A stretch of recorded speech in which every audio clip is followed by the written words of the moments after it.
What's going on, everybody? All right, so we're going to be doing a little bit of a patch notes review for patch 10.15. Um, assume that the only people that would be watching this are people that do play League, so I'm just going to jump right into it. This will be the patch that is going to introduce Lilia. I believe that's how you say it, the Bashful Bloom. She's like a deer Nico, looks like. For champion buffs, we're going to be looking at Caitlyn, Gragas, Irelia, Rakan, which is one I really like to see. Shin, Skarner, which is another one I really like to see, Swain, and Yumi. Yumi is one that probably really needed it. They hit her pretty hard in one of her most recent changes, and I would like to think that that's probably a mitigation of that. Nerfing, looks like they're doing Aphelios, which seems justified. Fiddlestick's top, which personally I can say I've had a lot of trouble with. There was a game I played the other day. I went like 6-0 in lane, put the Fiddlesticks like 06 or 08 or something. The jungler ganked a couple times. The dude ended up like 012 or something, and he was just still super useful in team fights just because the alt's base damage is crazy high. He built full tank, so he was able to sustain through a lot of the frontline damage. I think this nerf is probably well needed. Lee Sin nerf, which is interesting. I didn't think that he was an incredibly dominant champion right now. Looks like that might be... Oh, I didn't even notice that these little underlying things. This is saying that it's probably for pro leagues. I didn't even know that was a thing that they did in patch notes anymore. Cool. So it looks like all these changes are meant for very, very high level, which I assume is either probably some base stat changes then, or something pretty hefty that was like abusable. The Ornn nerf, interestingly enough, is something that surprises me. I thought they just nerfed him last patch, where they changed how his passive works, but that could be something that is in this patch and wasn't actually put in yet, so we'll get to that. The Thresh nerf, again, is interesting. I don't think that champion is crazy, and the TF one I can see because I've been seeing loads of that in pro play right now. As for systems, it looks like they're buffing Spell Thieves, which is really, really well needed. Basically, no one bought this anymore. The only people that did it were people that like just needed as much damage as possible, like people like Brand and people like Vel'Koz, but even then sometimes those people would just take, the relic shield item. That's good to see. And they're going to be nerfing Unsealed Spellbook, which is another weird change to me because I didn't think that rune was too prominent. But this patch is also going to introduce the Spirit Blossom skin line, which is really cool because that is going to give us a new prestige skin for Teemo, which some people might like that, some people might hate that. And that's also going to give us a Thresh skin where you get to see what the dude looks like human Thresh. Really cool. There's also going to be a Spirit Blossom Yasuo skin. I've heard that if you look in the reflection of that splash art, you can see Yone or Yone. I don't know how his name is supposed to be pronounced. He's going to be the next champion. He's like Yasuo's rival. That should be cool to see. So let's get into the actual changes. Oh, I read through a little bit of this earlier. This is pretty cool. They're making a change to ranked flex where now there is actually no ranked cap. So bronze players can play with challenger players. Golds can play with bronzes. Irons can play with diamonds. Doesn't matter now. So they're still going to find that average skill level. So they're giving us the warning, don't bring your bronze friends into diamond games. But, it'll be a lot more easy for people to play as a 5-man group, even if your friends aren't all the same ranks. Lilia is going to be added. By the way, this patch is put in tomorrow. So Lilia will be live tomorrow, and I'll be trying to get some gameplay in of her. Got a little bit of biography, champion insights. So we're going to go into just the abilities rundown. And for those of you that haven't seen the teaser, might watch that at the end of this patch note. So let's look at her abilities first. Let's see. Her passive is Dream Laden Bow. Lilia's abilities apply Dream Dust, dealing a portion of the target's max health as magic damage over a duration. Ooh, that is loud. Let's turn that down a bit. It just looks like all of her abilities apply that DOT max health passive, and you know that anytime you see max health, that's always something scary to see, because sometimes that can be very hard to balance. So I'll be looking for that. Blooming Blows. Lilia swings her branch in the air and deals magic damage to nearby enemies, dealing true damage to those at the outer edge of the circle. Lilia gains stacking movement speed whenever she hits a target with a skill. Oh, cool. Is that a passive? So the Q has both a passive and an active. The active is like a sweet spot ability, which is kind of interesting. I think that adds a lot of skill expression to the champion. And then it looks like any time that she hits people with abilities, she gets extra movement speed, which is kind of cool. Look at that.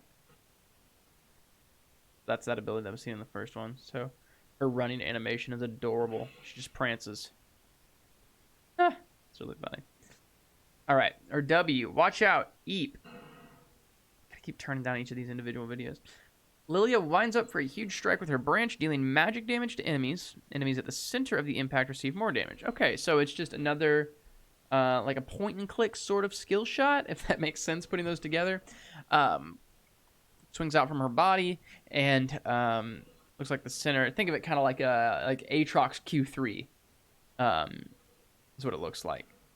And then people at the center are going to take more. And remember, all of these apply that max health damage passive, which is very interesting.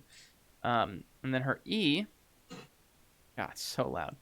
Lilia lobs a swirl seed overhead, dealing magic damage to enemies and slowing them for a duration. If Lilia's swirl seed misses, it'll continue to roll until it hits an enemy or collides with terrain. Sounds sort of like Zig's Q. We'll look at it and see if it's the same. Then if it misses... Oh, it's not going to show what happens if it misses. Just continues rolling, it seems. Okay. And then, her R, Lilia casts a lullaby over her enemies, and those affected by her dream dust become increasingly slowed before falling asleep for a duration of time. When awakened by damage, enemies will take additional magic damage. So that just sounds like the same sleep passive from Zoe. I bet that it is just like a new sleep CC ability. It's probably the exact same code. But that's interesting. So... I wish they would move so we could see that slow. But it's just another sleep. So interesting. So I think she'll probably be really weak on release. Purely because of the fact of... 1, brand new champion, people have to learn her. 2, looks like a high skill expression champion with a handful of skill shots and sweet spots to maximize her damage, which also makes me think that if you don't hit those sweet spots, the damage might be a little underwhelming. But the sleep mechanic seems pretty cool. I don't know. Let me look at this alt again. I want to see how big this is, if it'll be good in team fights. Oh. Oh, I just misread it or misunderstood while I was reading. It's anyone that has her passive on her. So if she gets into a team fight, cast this big old Q, so she could like flash Q alt. And then I assume she's AP. She is. She might be building Zanya's. I could see her doing something along the lines of like flash Q, hit as many people as you can, and then alt, putting them to sleep. And then you've got your W, which probably is the big damage. I bet that would be the ability you max. It's probably either that or the Q, I would imagine. And then that's like your big burst damage. I think the Q is probably just going to be used to apply that CC.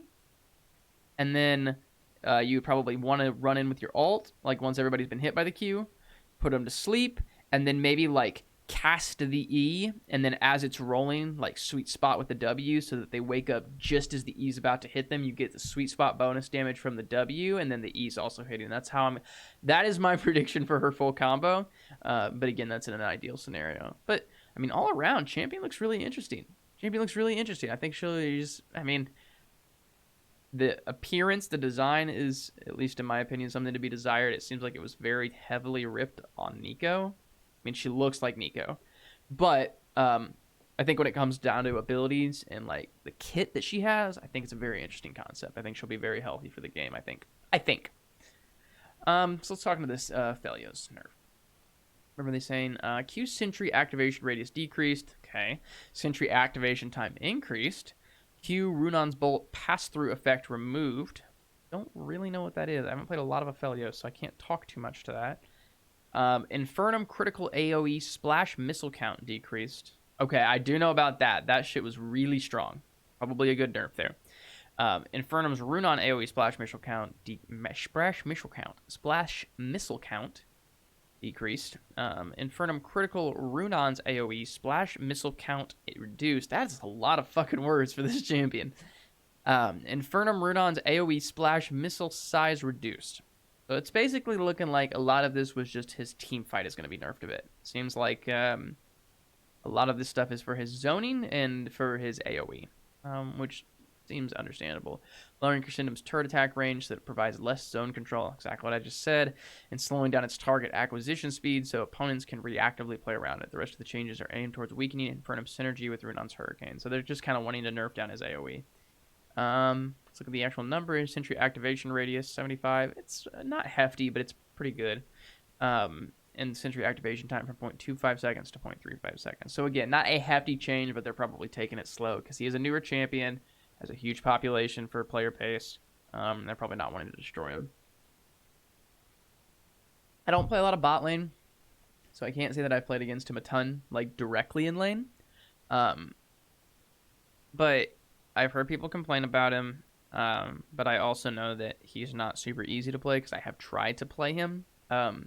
I know that he takes some time. He takes some skill to be able to play properly. And I think that these gentle nerfs are probably the right direction because they probably add up over time. Go to the Q, the Infernum Flamethrower. Runon's Hurricane Bolts no longer deal damage to all enemies they pass through. Splash missiles and normal Infernum Firebolts still do. Critical AoE splash missile count goes from 8 to 6. Runon's splash missile count goes from 4 to 3. Critical Runon's splash missile count goes from 8 to 5. That seems like the heftiest one. Runon's AoE splash missile size are now reduced by roughly 100 range. Moonlight Vigil no longer deals damage without going on cooldown if a Aphelios is killed during the ability's cast. Wait, no longer deals damage without going on cooldown? Oh, that's fucked. So apparently, I guess before this change, he could cast ult, die as it was casting, kill someone if they were low enough, respawn, and still have that ultimate ability up. That seems like a very big oversight. Okay, Caitlyn. I was looking at these. These are interesting to me because Caitlyn doesn't seem weak per se. She's always been a great pick for bot lane. She outranges almost every AD carry. She's got very good bully potential, very good zoning potential, and her lane is kind of like her dominant part of the game. This is why it's interesting to me because her changes are very big for laning phase, and we can talk years on the movement speed changes. Anytime a champion's movement speed gets a buff, champion's win rate goes up a lot, like 2 to 5%. You can see it. I remember there was a lot of it about Karthus. Every time his movement speed gets changed, even if that's the only thing he gets changed, win rate will fluctuate greatly based on if it's a buff or a nerf. But anyway, I'm covering these up. Her base stat change is only 2 AD, but her movement speed is 5. And that puts her above a lot of AD carries. Not a lot of AD carries, but it puts her in a position where those champions that she already was maybe on par with, that she could outbully because of range, she now gets that little bit of extra movement speed, and that's going to save her an auto or two in a return trade. And I think that for the very high level of play, this is going to benefit Caitlyn players huge. Okay, I love this. W healing from minions reduced. They're really trying to hurt him. Reduced to 25%. Reduced to 15% against minions. Oh, you love to see it. That is so hard hitting for this guy's laning phase. I mean, against champions where he has a bad matchup, like his W is his saving grace for top lane. I think that this will probably ruin Fiddle Top, and I'm okay with that. It was fun. It's goofy, but I don't think that it was Riot's intention when they made the champions rework. I think that they wanted him to be primarily a jungler, and it was very abusable because the base damage on his ult is so high, and I would have really liked to see them maybe touch on that a bit, but this can still work the same. I don't know. I mean, like I said at the beginning of the video, he can still be useful no matter how hard he feeds because his ult's base damage is incredibly high. At rank 2, level 11, his ult's base damage is like it's just going to inherently be with your items, runes, and the ability itself about 1200 damage if you can catch someone in a full Crow Storm, which in a team fight is easy to catch at least one person out in the full Crow Storm. And that is crazy amounts of damage for somebody that's a tank. And if you live, which you probably will, your tank fiddlesticks, that is more silences that you can put down, more fears that you can put down, and you can still frontline because of your W. They're not reducing it to champion. So I think his laning phase is going to be hurt significantly, but I think top fiddlesticks will still be played. Gragas buffs. Let's talk about these. W damage ratio increased, R damage ratio increased. Okay, so pretty simple change. It says they're aiming to rouse this liquor connoisseur to step into his role as an AP mage. Okay, so they're just buffing mid Gragas, it seems. They're giving the 10% AP ratio to his W and a 10% AP ratio to his R. They're just subtle changes, but I bet we'll see more AP Gragas just from people that are good at it coming back in, playing around the buffs.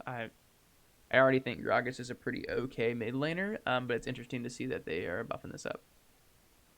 Passive bonus, attack speed per stack increased later. Okay. Our Bladed Dancer has been falling off in extended games at all levels of play, especially in average MMR, cautiously strengthening her scaling and dueling potential to help bridge the gap between laning phase to mid game. Bonus attack speed per stack, 8, 10, 12 to 8, 12, 16. And from 40, 50, 60 to 40, 60, 80 at levels 1, 7, and 13. That's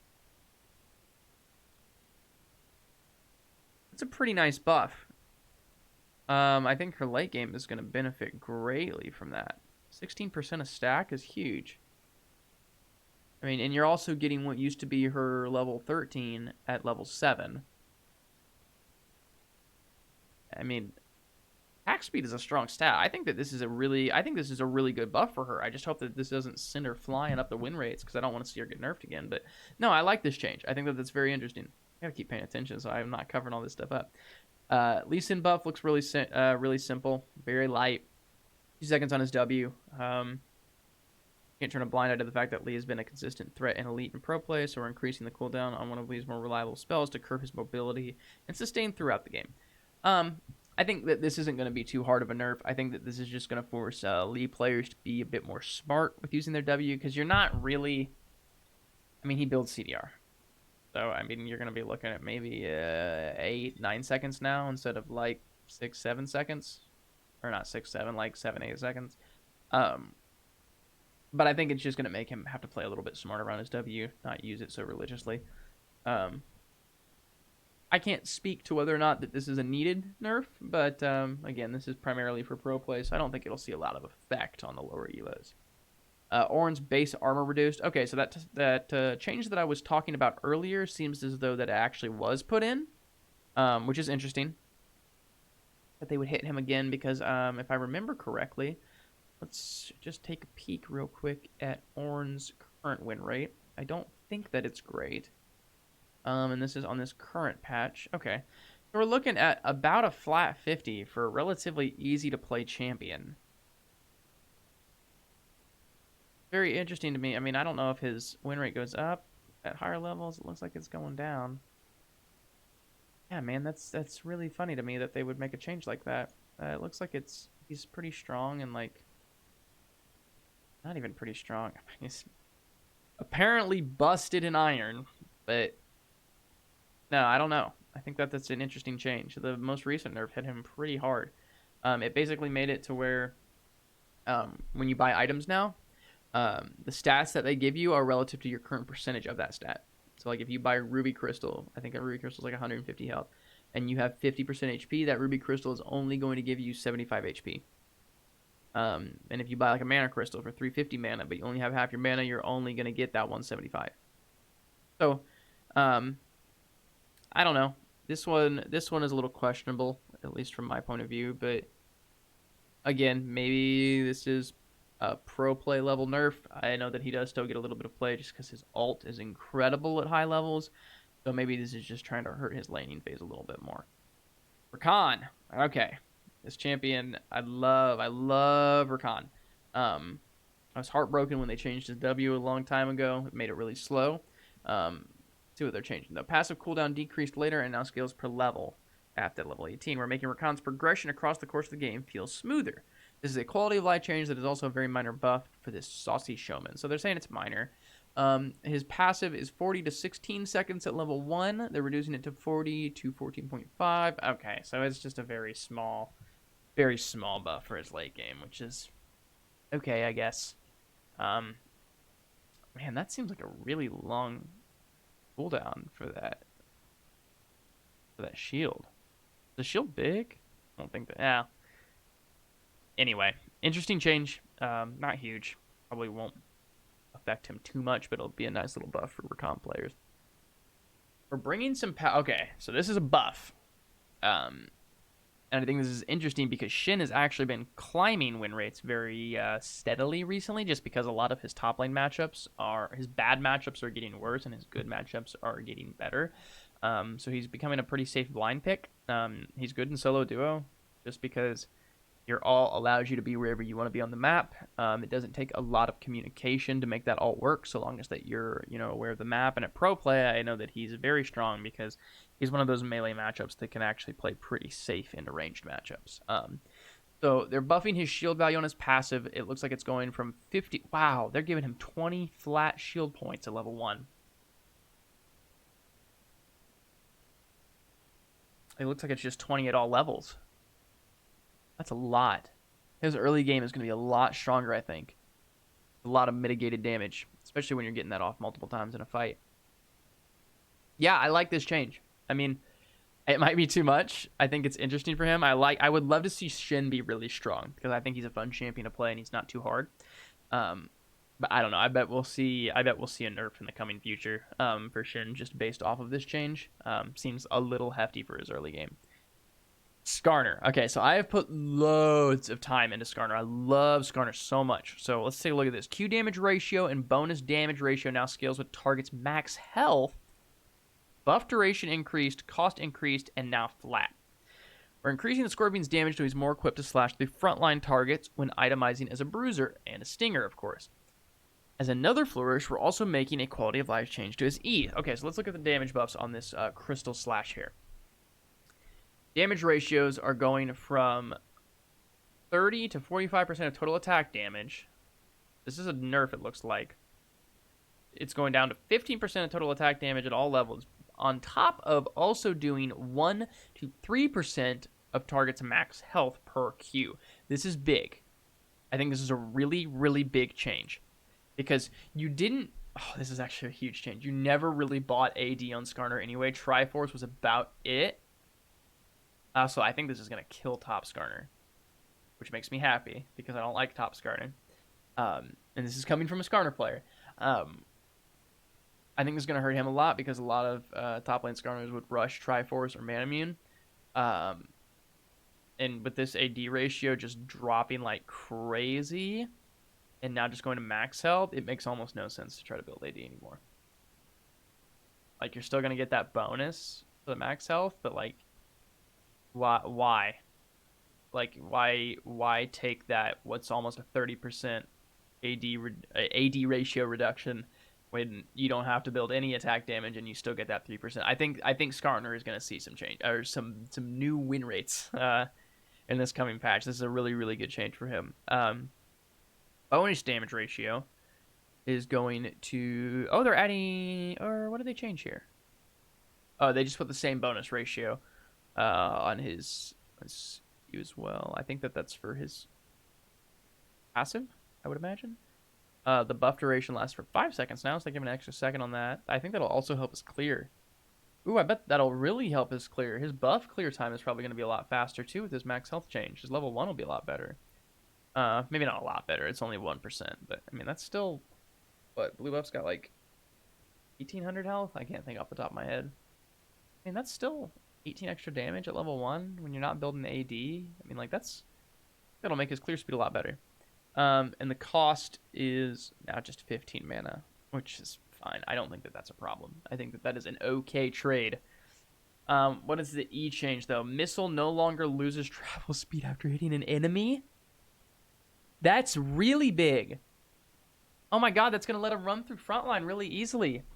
You can throw that E and hit a tank and someone behind him, you can just run up, stun the tank, and then with that move speed boost, you can also run behind and get that. Oh, that's gonna be so nice. I think Skarner players are gonna love this change. This is really good. Swain. There's a lot of text here. Okay, base. I'm not gonna read through that. I'm gonna read this. The general and his demon birds are performing fine in average play, but they do worse the further up the ladder you climb. This is a pretty lengthy refresh with a mix of buffs and nerfs. You want to take the time to run through it. Let's start with the spice and everything nice. Most notably, we're significantly increasing his W range. Okay.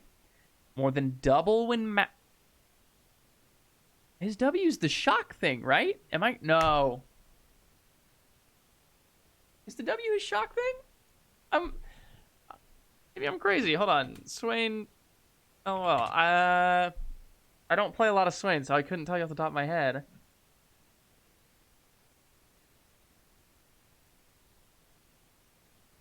Oh. It's the... it's a little eyeball explosion thing. Okay. Not as crazy as I thought it was. I thought it was the shock, and I was like, holy shit. That's so long. Okay. We think this change will be particularly transformative for skilled Swain players who will be able to impact other lanes from a distance all game long. In addition, we're also bumping down the cooldown on his Q to help him fulfill his Battle Mage fantasy with more casts. As for the nerfs, to balance out the buffs, we're pulling back on his movement speed. Movement speed is always such a touchy thing for me. We've also removed his mana restore to skew power away from Swain and low elos who can profit off of fewer skills dodged when the reverse happens in higher elos. Overall, we're hoping these buffs will empower skilled players in both mid and support, with sweeping changes across the board to give him the tools he needs to feel like a more functional mid laner. Alright, so the base stats. Oh man, dude, they took 10 movement speed off of him. Ah man, I don't like that. I think that's a lot. Passive changed. Cooldown is now 10 seconds and scales with CDR. I guess that's nice. They no longer restore mana, and Swain can no longer pull enemies launched by blast cones triggered by themselves or their teammates. I didn't even know that was a thing. That's really funny. Death's Hand. CDR reduced 3 seconds at max rank. That's pretty hefty if you're going 40% CDR. Pretty spammable. Bolt angle reduced. Okay, so it's a bit more of a directed skill shot. Still probably hard to miss, but you're going to get less spread if you're shooting into multiple people. Death Hand's bolts now pass through champions. Oh, man. Okay, I'm starting to like these changes. Vision of Empire range. Holy shit. 7,500 range. I want to look at something. I want to see what the range on Xerath's... Not the wiki. I want to see what the range on Xerath's ult is, just so we can put that in perspective. 5,000. This is 50% larger than Xerath's ult range. That is a lot. This is really cool. The damage reduced a little bit. Cost... I think the cost changes are fine. Actually, the cost is really nice. Is the W slow? They said they want him to be able to impact other lanes, but I don't know all the things that the W does. Okay, so it actually does slow. This might actually be a pretty good ability to max now on support Swain, because your roams are going to be nuts. Oh, wait, it's got good AP ratio, too. I mean, I feel like it's a really hard skill shot to hit. Just because it takes 2 seconds. Oh, sorry, it takes a second and a half. So you would probably want to, like, combine that with some CC heavy mid laner that can hold them down. But, man, dude. I mean, let's say you max this ability. Level 9. Laning phase, you roam... You got this max level ability, you build an AP anyway. I mean, you're looking at like 300, 320 damage nuke that you can just drop from River. I mean, it's got to be like River. Because, I mean, I feel like Xerath could ult from bot bush and probably hit someone in, like, mid-river bush. But this means, like, Swain can just, like, throw it consistently, right? What's the cooldown on that? Okay, it's pretty high. Man, though, that's going to be annoying, I think. I think this is an interesting change for him. Really cool. All right, and the never move. Oh, the cooldown got reduced a lot, too. And the cost got brought down a lot. Okay, I think that this is going to be really cool for Swain. This makes me almost want to start playing him. I think I might pick him up tomorrow. That sounds like a fun champion to start practicing. I really like this. I think that this is a really good step in the right direction for this champion, because I always felt he was in a weird spot. I thought his rework was really cool. Love his ult. I love all of his abilities. I like his theme, and I like his new appearance. But I always felt like he really wasn't that strong. I remember that there was a point in time, I think it was pretty close after his rework, where he was really, really strong, and they nerfed him down pretty heavily, and I think that's where he's been since then. Excuse me. But I think this is cool. I don't know how much this change really helps him in laning phase, and I think that this will probably, especially with the movement speed reduction, going to make dodging skill shots at early levels a lot harder. I think that this will probably push Swain a bit more into the support role, but I also think that's okay, because I like Swain more as a support than I do as a mid laner. I think it'll be really interesting to see how those very skilled Swain players are able to make use of this W change. Thresh got nerfed, but it looks like it's just a W cooldown increase, so nothing crazy. Looks like all they did was add 4 seconds to it at max rank. You're not getting multiple W's off in a fight anyway, and if you are, this change is not going to really make it to where it's going to be like a break or like a make or break cooldown change. Since pros tend to max the spell earlier than the average player. Really? I didn't know that pros maxed this. That's interesting. Yeah, I don't think this will be huge. I think this is probably just a primarily pro level change. I know that at least up through Plat or Diamond, it's either E or Q max, so I don't think that this is really going to hit anybody too hard. You're not really looking at this ability getting maxed until late game. TF changes. Pick a card, cooldown change from 6 seconds to 8, 7.5, 7, 6.56. So basically, they're just making it a little slower to get these card switches out. This will hit them a little hard in laning phase, but you're not going to see a huge hell of a lot of a change. Well, hold on. You might. I don't know. Again, I don't play Twisted Fate, so I don't know when he maxes. When the W change, right? Looks like his W is second. Let's go up to like Diamond 2. That's where we're okay. Yeah, so W is second. So this will hurt his early and mid game just a little bit. It'll make his extended fights a little weaker, which might make it a little harder for him to pick up kills like in the jungle, or if you're trying to gank a lane. You're not going to get as many of these cards off. You might be looking at maybe 1 or 2 instead of 2 or 3 gold cards per fight, at least for those gank fights with your ult. But overall, I think, you're not really taking power away from the champion when it comes to like raw damage. So I think his laning phase will be okay. He just won't be able to trade as often as he'd like to. Yumi. Okay. Passive mana restore value decreased. Now scales with maximum. Is this a buff or a nerf? It said a buff, right? Hold on. Maybe I'm just jumping the gun. Okay, it is a buff. Let's see. Passive mana restore value decreased. Now scales with maximum mana and champion level. Cooldown decreased.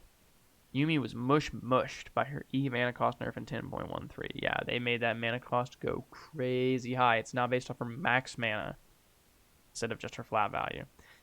So we're here to follow up and give her all the chin scratches in the process. As we mentioned in this article, we're making her passive more important to her success in a way where she'll need to take more risks if she wants to provide more sustain. Pop and block. This is her auto attacks when she's detached, and then she can give shields. Mana restore. Oh, wow. Oh, wow. A lot of mana. Okay. I still think this is a bit of a nerf. I hate saying it, but I think that this is a bit of a nerf because it's going to force Yumi players and low elos to detach more often, and I think that's just going to result in more people dying. But, I thought that the nerf was too heavy, so at least they're making steps in the right direction. But looks like that's all that it is for the champion buffs. There's some VFX updates. Um, Ari's getting some, Udyr's getting some. I actually looked at videos of these. They look really nice. You guys should look out for these if you're an Ari or Udyr player. They actually look really, really clean. I wanted to look at these. Belthie's Edge, Frost Fang, and Shard of True Ice. Okay, so they're just putting some small power into these. I would have liked to maybe see just more AP across the couple all these items. Maybe less. I don't know. Maybe if you give them like 35 mana regen and then some bonus AP at all these levels. I think the reason that it's being overshadowed is not because of the mana regen. I don't think that that's it at all. I don't think any champion. I mean, Yumi might take it now. Yumi might take it because of her recent nerf. So this might bring it into like one new champion. But I mean, 5 extra AP on the maxed out one is nice. I guess you guys can't really see it from here. These are tiny. I don't think that this is enough to make this item playable again, I guess. But I mean, I bet Yumi will start grabbing it just for the mana regen because she'll need all that she can get. But interesting step in the right direction, I guess, but probably not a big enough step. I wanted to look at runes. Unsealed Spellbook is the only one. Unsealed Spellbook has become a dominant choice at the highest tiers of play, Pro and Elite, and often encourages minimal interaction early game. We're reducing its power a bit so it doesn't outshine other options. Okay, so again, this is just a pro play change. Initial cooldown from 240 to 300. Jeez. Maximum cooldown cap to 150. Cooldown reduction per swap, 25 seconds. So it's just EDR changes. I don't think I play a single champion that takes this. I played a game of Kennen yesterday where I took it, but like it just felt weird. Yeah, I guess that's just a high pro level kind of change. Nexus Blitz is coming back. I'm happy about that. I love this game mode. And they got buffs to everybody. Or nerfs, buffs and nerfs. Jax better be in the nerfs list. Yeah. I mean, it was too strong. I'm not going to go through all of those nerfs. They're just probably relative to what champions were either way too strong or way too weak. That's good to know. Is there anything? ARAM balance changes. Trundle's getting some healing buffs. Yumi is getting some more damage dealt. Alistair, I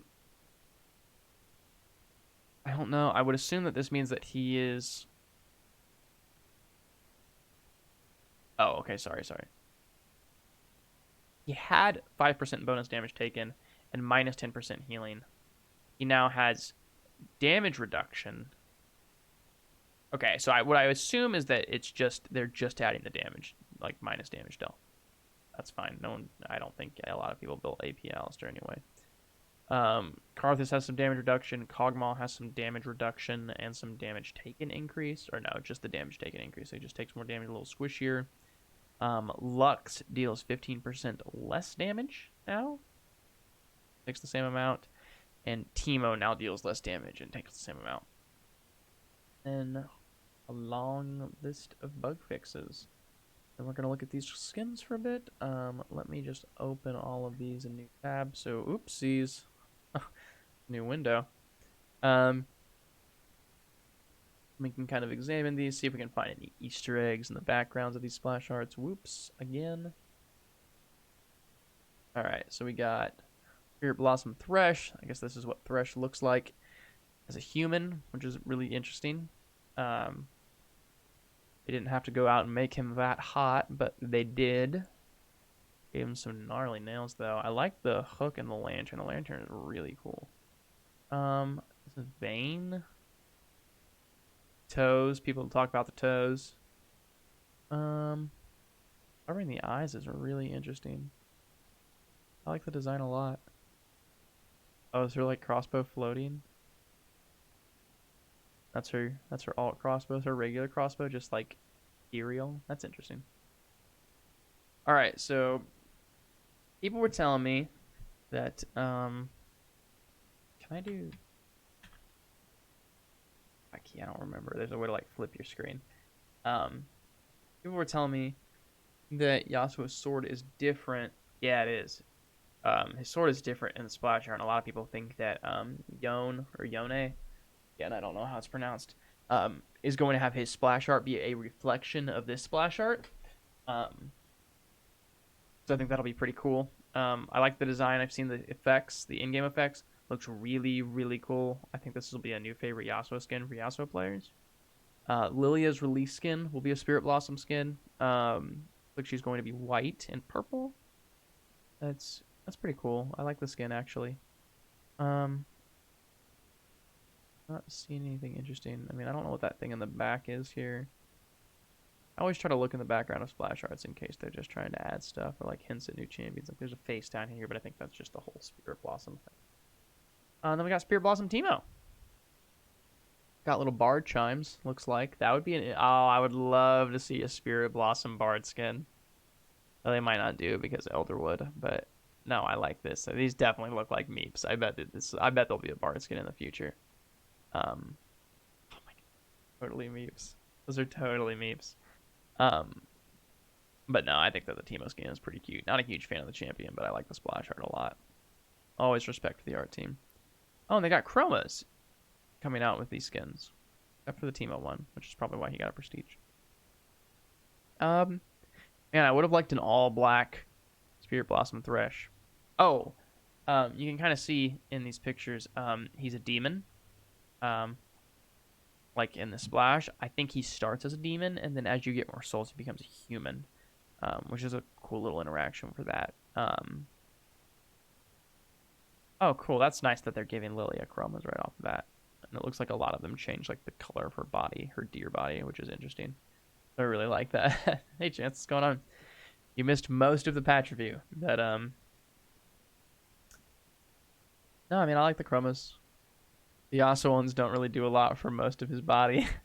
It's really just hair color, it looks like, and then maybe like some stuff on the arm. But I really like the Thresh skin. It looks like there's a lot going on here. Like the huge Oni mask, and like he's got like the Oni. I mean, like it's like the whole lantern is an Oni face, and then they got like the little tags, and I like the Oni mask that he has over his mouth. Chroma's also, I tuned in for peg points. It looks like the Chroma's also changes hair color, which is pretty cool. This one almost looks like a biker gang, the way it's colored. He's just got like just dark skin. It doesn't look like he's like a demon or anything in that. I know it's really funny looking. No, but I think the artwork's really cool. And that just about does it for the patch review. Just to kind of give like a brief overview of the things that I thought were the coolest in this patch review. Swain is probably my favorite thing. I think that this is going to be really interesting and really, really annoying for mid laners. Chance, I don't know if you're still here. His W is now, just so you know, my 1.5 is 1.8 after my sub. His W, the little eyeball that he can make pop up, at level 1 is now a bigger range than Xerath ult, and it gets all the way up to 50% larger than Xerath's ult. So he'll be able to do this basically from bot lane to mid lane, I think. So that'll be fun for mid laners. And they also like buffed a lot of other things with him, just kind of making him a little bit more playable. The Skarner buff I think is very interesting. I don't think Skarner even had a bad win rate right now. I mean, he's just always a strong pick champion with his ult. And you also can force people into itemizing against you, which is always valuable. And same concept as like inverse of Ornn, where you get to like buff your teammates' itemizations. You kind of get to nerf your enemies' itemizations with Skarner just to have that QSS. But I think that max health damage is going to be very valuable for him, not only in clears but in fights, just to get through frontline. I like the Shin buff. I think it might be a bit too much. 20 shielding at level 1 seems like a lot, but I know, we'll see. The Irelia buff, again, I think that's good for her, but not a huge thing. I like that Gragas is being brought back in. Love the Fiddlesticks nerf. Love the top Fiddlesticks nerf. And then the Caitlyn change, which I think is very interesting. The only thing I really couldn't speak to was Aphelios. I haven't played him a ton, but no, I think this is going to be a patch that will influence the game pretty heavy. Especially with the introduction of Lilia. I would love to see if she gets played in any lanes. I know that she's being directed towards jungle, but I could see her being a top laner or a mid laner. I mean, definitely like a solo laner. I don't, no, I mean, I could almost see her being played just about anywhere but AD. I could see her being useful as a support, just with the alt CC. But I don't know how good her laning phase would be. I would imagine that you would have to max her E, probably. Be super useful, just for poke. But no, we'll see. We'll see. I think that her kit doesn't look too out of control. I think the sweet spot damage, when we see how that is, might be a make or break for if she's OP or not. But um, no, I think that she'll be a fun champion to play. I'm definitely going to be getting her on release tomorrow, and I'm going to be trying to play a little bit of her so that you guys can watch. Um, and the rank flex change is kind of nice. So I don't know. Overall, I think it's a pretty good patch. I like that most of the nerfs were meant for high level play, but I think that some of them do hit low level as well. Like the TF 2 seconds reduction on his pick a card at level 1, that's pretty big. The fail sticks damage or healing reduction on the minions all the way down to 15%. That is huge at all levels. And I like that they're buffing the Spell Thief's line, but I could use a little bit more. But yeah, that's gonna be the patch review. I don't really have any other points to make on that, so I'm gonna probably cut the stream here for now. Probably get some food, and then I'll be back, and we'll be playing some League. So I'll see you guys soon. Thanks for stopping by.